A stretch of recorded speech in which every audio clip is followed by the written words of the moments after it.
Hello guys, இன்னைக்கு நம்ம sum number 29 தான் பார்க்க போறோம். ஓகேவா? So first question படிச்சிடலாம். Okay. In process 1, 600 units were introduced at 20 rupees per unit. So 600 units வந்து நமக்கு input வந்து introduce பண்ணியிருக்காங்க. ஓகேவா? So ஒரு யூனிட் வந்து 20 rupees. The normal process loss is 20% of the input. So normal loss வந்து நமக்கு 20% சொல்லிட்டாங்க. And the scrap is sold at rupees 3 per unit. So scrap வந்து 3 rupees சொல்லிட்டாங்க. Labor and overhead expenses incurred in the process amounted to be 1320. So labor and overhead வந்து டோட்டலா வந்து கொடுத்துருக்காங்க 1320. ஓகேவா? So 500 units were completed. So output வந்து எவ்வளவு வந்திருக்கு 500 units. நம்ம input வந்து 600 கொடுத்தோம், output வந்து நமக்கு 500 தான் வந்திருக்கு. Were completed and transferred to finished stock account. You are required to show the process account and had abnormal gain account. So நம்ம process account போடணும், abnormal gain account போடணும். ஓகேவா? ஸோ ஃபர்ஸ்ட் நம்ம வந்து ப்ராசஸ் அக்கௌண்ட் போட்டுடலாம். So இதுதான் நம்மளோட format. So labour and overhead வந்து ஒரே அமௌண்ட்டாக கொடுத்துட்டாங்க இல்லையா? So labour and overhead expenses overhead. Okay. So வந்து இன்புட் ஃபர்ஸ்ட் எவ்வளோ கொடுத்தோம்? 600 யூனிட்ஸ், ஈச் வந்து 20 rupees சொல்லிட்டாங்க. 600 into 20 which is 12,000. Then labor and overhead expense. Labor and overhead வந்து 1320. ஓகேவா? இப்போ நம்ம வந்துட்டு டோட்டல் போட்டுடலாம். டோட்டல் வந்து 600, எக்ஸ்பென்ஸ் வந்து 13,320. ஓகேவா? ஸோ இதை வந்து நம்ம ரெண்டு பக்கமும் டேலி பண்ணிடணும். 600, 13,320. ஓகே. ஸோ இப்போ நம்ம ஃபர்ஸ்ட் வந்து நார்மல் லாஸ், கிரெடிட் சைடில் நார்மல் லாஸ் போடணும். நார்மல் லாஸ் வந்து நமக்கு 20% ஆஃப் தி இன்புட்னு சொல்லியிருக்காங்க. ஸோ 600 யூனிட்ஸ், அதில் 20% வந்து நமக்கு 120. ஓகேவா? ஸோ 120 வந்து நார்மல் லாஸ் ஆயிருக்கு. அதுக்கு வந்துட்டு ஸ்கிராப் வேல்யூ எவ்வளோ கொடுத்துருக்காங்க பாருங்க, 3 rupees per unit. So 120 into 3 which is 360. ஓகேவா? நெக்ஸ்ட் வந்து நம்ம ஃபினிஷ்டு குட்ஸ் வந்து 500 யூனிட்ஸ்னு சொல்லிட்டாங்க. அவுட்புட் வந்து நமக்கு 500 தான் வந்ததுன்னு சொல்லியிருக்காங்க. ஸோ இப்போ டோட்டல் பண்ணுங்க, கிரெடிட் சைடும் டெபிட் சைடும் பார்க்கணும். ஸோ கிரெடிட் சைடில் பார்த்தீங்கன்னா 120 plus 500 எவ்வளோ வருது? 620 வருது. அதிகமாக இருக்கு கிரெடிட் சைடில். டெபிட் சைடில் வெறும் 600 தான் இருக்கு. ஸோ எந்த சைடு ஹையரா இருக்கோ அந்த சைடோட அமௌண்ட்டை தான் நம்ம வந்து ரெண்டு பக்கமும் போடுவோம். கரெக்டா? ஸோ 13,000. Okay, 1 second.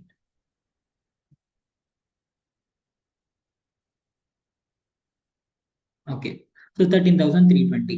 ஸோ இப்போ வந்துட்டு நமக்கு டெபிட் சைடில் கம்மியாக இருக்கு. ஸோ டெபிட் சைடில் வந்துட்டு நமக்கு பேலன்சிங் ஃபிகர் வந்ததுன்னா அது என்னது? Abnormal gain. அப்போ இந்த சம்ல வந்துட்டு அப்நார்மல் லாஸ் கிடையாது, அப்நார்மல் கெயின் தான். ஓகேவா? ஸோ இப்போ கிரெடிட் சைட் டெபிட் சைடில் தான் நமக்கு வந்துட்டு 20 கம்மியாக இருக்கு. கரெக்டா? நம்ம இன்புட் 600 கொடுத்தோம், அவுட்புட் வந்து 620 வந்திருக்கு. அப்போ டெபிட் சைடில் 20 வந்து கம்மியாக இருக்கு. அந்த 20 தான் வந்துட்டு அப்நார்மல் கெயின். இப்போ நம்ம அப்நார்மல் கெயின்கான அமௌண்ட் வந்து கண்டுபிடிக்கணும். ஓகேவா? ஸோ எப்படி நம்ம வந்து கண்டுபிடிப்போம்? நார்மலா நம்ம அப்நார்மல் லாஸ்க்கு எப்படி கண்டுபிடிப்போமோ அதே மாதிரி தான் கண்டுபிடிக்கணும். ஓகேவா? ஸோ டோட்டல் அமௌண்ட் வந்து பார்த்தீங்கன்னா 13,320. ஸோ 13,320 மைனஸ் நம்ம வந்துட்டு எவ்வளோ வந்து நம்ம ஸ்கிராப் வேல்யூல வந்து ரெக்கவர் பண்ணியிருக்கோம், 360 வந்து ரெக்கவர் பண்ணியிருக்கோம் இல்லையா? So 13,320 minus 360 divided by 620. அதாவது டோட்டல் இன்புட் வந்து எவ்வளவு கொடுத்தோம்? 600 கொடுத்தோமா? அதுல நார்மல் லாஸ்க்கு வந்து 120 யூனிட்ஸ் வந்து நார்மல் லாஸ் ஆயிடுச்சு. So 600 minus 120, 13,320 minus 360 which is 12,960 divided by 600ல 120 போயிடுச்சுன்னா 480. கரெக்டா? 600 minus 120 is 480. ஸோ இப்போ நம்ம வந்துட்டு டிவைட் பண்ணுங்க, 12,960 divided by 480 which is 27. So ஒரு யூனிட் வந்து 27 rupees காஸ்ட் ஆயிருக்கு. அப்போ அப்நார்மல் கெயின்ல வந்து பாத்தீங்கன்னா நமக்கு 20 யூனிட்ஸ் வந்து அப்நார்மல் கெயின் வந்திருக்கு. கரெக்டா? ஸோ 20 into எவ்வளோ 27, ஒரு யூனிட் வந்து 27, அப்போ 20 யூனிட்ஸ்க்கு நம்ம மல்டிப்ளை பண்ணோம். 20 இன்டூ 27 வந்து 540. இப்போ டோட்டல் காஸ்ட் பாருங்க, டெபிட் சைடில் டோட்டல் காஸ்ட் வந்து பார்த்தீங்கன்னா 12,000 + 1,320 + 540 வந்து நமக்கு 13,860. இப்போ கிரெடிட் சைடில் வந்துட்டு நமக்கு லாஸ் போட்டாச்சு, அவுட்புட் எவ்வளோன்னு போட்டாச்சு. இப்போ 13,860 தான் நம்ம ஹையர் அமௌண்ட், அதுதான் ரெண்டு சைடும் போடுவோம். கரெக்டா?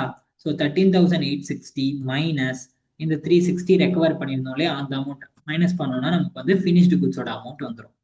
500 யூனிட்ஸ், அதோட காஸ்ட் வந்து பார்த்தீங்கன்னா 13,500. இப்போ காஸ்ட் பர் யூனிட் போட்டுடலாம். டோட்டல் காஸ்ட் வந்து 13,500, டோட்டல் அவுட்புட் வந்து 500 யூனிட்ஸ் பண்ணோம்னா 27 தான் காஸ்ட் பர் யூனிட். ஓகேவா?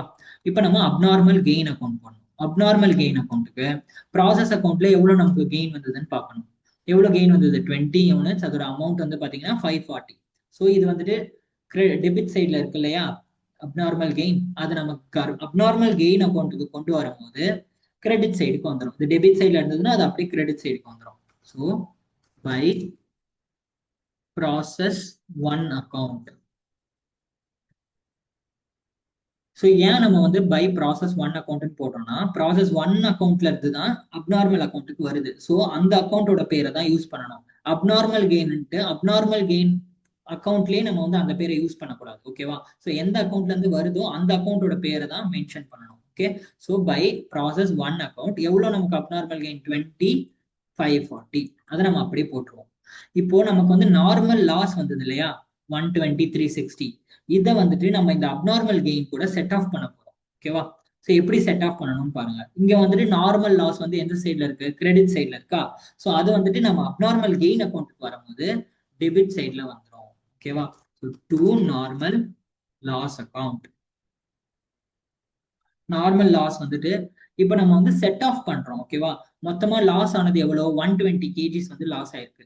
கெயின் எத்தனை கேஜிஸ் வந்திருக்கு? 20 கேஜிஸ் வந்திருக்கு. ஸோ நம்ம இந்த 20 கேஜிஸ்க்கு தான் நம்ம வந்து செட் ஆஃப் பண்ணணும் லாஸ. ஓகேவா? மொத்தம் 120க்கும் செட் ஆஃப் பண்ண முடியாது, வெறும் 20க்கு மட்டும் தான் செட் ஆஃப் பண்ண முடியும்.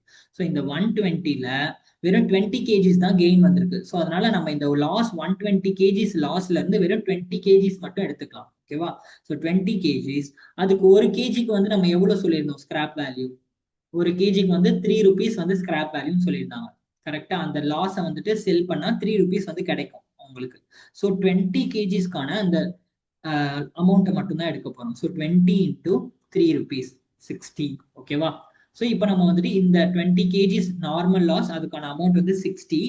இங்க வந்துட்டு 20 கேஜிஸ் 540 அப்நார்மல் கெயின் இருக்கு இல்லையா, இதை வந்து செட் ஆஃப் பண்ண போறோம். ஸோ எந்த பக்கம் ஹையரா இருக்கு? கிரெடிட் சைட்ல தான் ஹையரா இருக்கு. ஸோ ரெண்டு பக்கமும் அந்த ஃபிகர் தான் நம்ம வந்து போட போறோம். ஸோ 20, 540. சேம் அதே மாதிரி 20, 540. இப்போ பாத்தீங்கன்னா 60 வந்து செட் ஆஃப் பண்ணிடுவோம். ஓகேவா? அப்நார்மல் கெயின்ல 540ல 60 வந்து செட் ஆஃப் ஆயிடும். ரிமைனிங் இருக்கிறது மட்டும்தான் P&L அக்கௌண்ட்டுக்கு போகும். ஓகேவா? To costing P&L account. ஓகேவா? ஸோ எப்படி போகும்னா 540ல 60 வந்து செட் ஆஃப் ஆயிடும். ரிமைனிங் இருக்க 480 மட்டும் P&L அக்கௌண்ட்டுக்கு போகும். ஓகேவா? இதுதான் வந்து பேலன்சிங் ஃபிகரா வரும். இந்த அமௌண்ட் தான் பேலன்சிங் ஃபிகரா வரும். ஓகேவா? ஸோ இவ்வளவுதான் அப்நார்மல் கெயின் அக்கௌண்ட்.